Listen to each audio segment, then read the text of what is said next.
دور کی ایک سلطنت میں لونا نام کی ایک جوان اور مہربان شہزادی رہتی تھی۔ وہ اپنی خوبصورتی، رونق اور چمکتے ہوئے آدھی رات کے نیلے رنگ کے گاؤن کے لیے پوری دنیا میں جانی جاتی تھی۔ لیکن لونا صرف ظاہری شکل میں شہزادی نہیں تھی، اس کے پاس ایک نادر اور غیر معمولی تحفہ تھا۔ لونا کا چاند سے خاص تعلق تھا۔ جب سے وہ بچپن میں تھی، وہ رات کے آسمان کی طرف دیکھ سکتی تھی اور چاند کو اس کا جادو بننے کے لیے پکار سکتی تھی۔ یہ اس کی پکار کا جواب دے گا، اپنی نرم چاندی کی چمک کو زمین پر ڈالے گا۔ وہ چاند کو موم بنا سکتی تھی یا ڈھل سکتی تھی، چمکدار یا مدھم چمک سکتی تھی، جیسا کہ اس کا دل چاہتا تھا۔ اس کے رایا اسے نہ صرف اس کی خوبصورتی کے لیے بلکہ اس جادو کے لیے جو اس نے ان کی زندگیوں میں لائی تھی، اس سے محبت اور تعظیم کرتے تھے۔ لونا کی پیدائش کی بادشاہی کو آسٹرل ہیون کے نام سے جانا جاتا تھا اور یہ امن اور خوشحالی کی جگہ تھی۔ لوگ مطمئن تھے اور زمین ان کی پیاری شہزادی کی چوکنا نظروں کے نیچے پھل پھول رہی تھی۔ اس کے والد کنگ اورین ایک عقل مند حکمران تھے اور انہیں اپنی بیٹی کی منفرد صلاحیت پر بے حد فخر تھا۔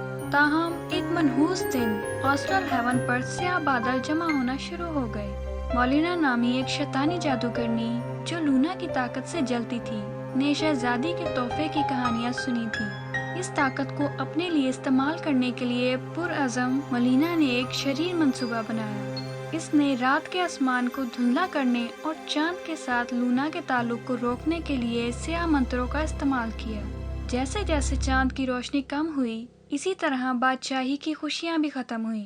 ایک بار متحرک زمین ایک گہری اداسی میں گر گئی اور فصلیں سوکھ گئیں۔ آسٹرل ہیون کے لوگ غم سے دوچار تھے اور ہر گزرتی رات کے ساتھ ان کی مایوسی بڑھتی گئی۔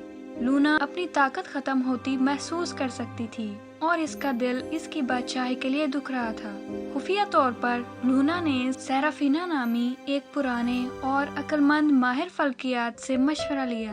اپنی رہنمائی کے ساتھ لونا نے چاند کے ساتھ اپنا تعلق بحال کرنے اور اپنی بادشاہی کو آنے والے اندھیروں سے بچانے کے لیے ایک خطرناک سفر کا آغاز کیا۔ سیرافینا نے اسے ایک نقشہ فراہم کیا جو اسے پراسرار چاندنی مندر کی طرف لے جائے گا۔ یہ قدیم طاقت کی جگہ ہے جس میں اس کے تحفے کو بحال کرنے کی کلید تھی۔ سفر غدار تھا لیکن لونا پرعزم اور غیر متزلزل تھی۔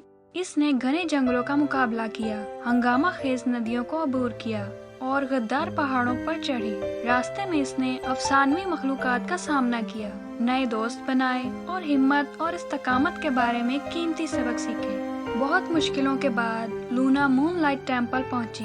وہ آسمانی قربان گاہ کے سامنے کھڑی ہوئی اور چاند کو پکارا۔ اس کی آواز امید اور آرزو سے بھری ہوئی تھی۔ آہستہ آہستہ چاند کی چمکیلی روشنی ظالمانہ اندھیرے کو توڑنا شروع کر دیا اور لونا کا تحفہ بحال ہو گیا۔ اپنے اختیارات کی تجدید کے ساتھ لونا آسٹرل ہیون واپس آ گئی، جہاں بادشاہی مایوسی کے دہانے پر تھی۔ وہ محل کی بالکنی میں چڑھ گئی اور خوشی کے آنسوؤں کے ساتھ رات کے آسمان کی طرف اپنے بازو اٹھائے۔ چاند نے اس کی پکار پر لبیک کہا، زمین پر اپنی چمکیلی روشنی ڈالی۔ آسٹرل ہیون کے لوگوں نے خوشی منائی، ان کے حوصلے ایک بار پھر بلند ہو گئے۔ مولینا کے اندھیروں کو دوبارہ راج نہ کرنے دینے کے عزم کے ساتھ لونا نے ایک موسمی جنگ میں جادوگرنی کا سامنا کیا۔ اپنی نئی پائے جانے والی طاقت اور چاند کی طاقت سے لونا نے بری جادوگرنی پر قابو پا لیا اور اسے ہمیشہ کے لیے مملکت سے نکال دیا۔ ایک بار پھر پھلا پھولا اس آسٹرل ہیون کی خوشی اور خوشحالی پہلے سے کہیں زیادہ تھی۔ لونا چاند کی شہزادی اپنے تحفے کو اپنی بادشاہی میں روشنی، امید اور جادو لانے کے لیے استعمال کرتی رہی۔ اس سب کو یاد دلاتی رہی کہ اندھیرے کے دور میں بھی ہمت اور محبت کی روشنی غالب آ سکتی ہے۔